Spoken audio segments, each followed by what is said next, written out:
Des bouteilles d'eau jetées par des soldats. Comme un jeu pervers, destiné à rabaisser un peu plus les hommes qui tentent de les rattraper. Sur ces images, on ne voit pas les visages des militaires qui gèrent cette distribution.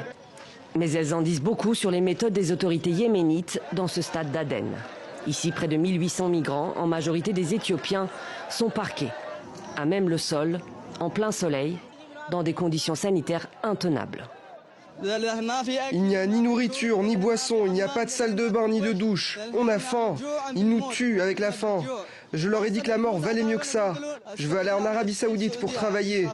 Ils nous ont retenus à Aden. Nous sommes maintenant en prison.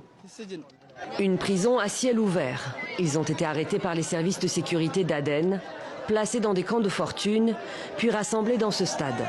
La plupart viennent de la Corne d'Afrique. C'est depuis les côtes de Djibouti qu'ils ont traversé la mer Rouge pour rejoindre le Yémen et aller travailler dans les Émirats du Golfe. Beaucoup n'ont pas survécu au voyage. Et ceux qui sont là ne veulent qu'une chose, quitter ce pays au plus vite. Tout ça, c'est parce qu'on veut voyager. On ne veut ni rester au Yémen, ni aller en Arabie Saoudite. Le Yémen, c'était juste sur d'autres routes.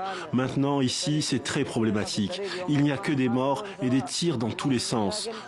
Au stade, ils sont à l'abri des combats entre forces gouvernementales et rebelles houthis. Mais avec un accès aux soins et à la nourriture quasi nul.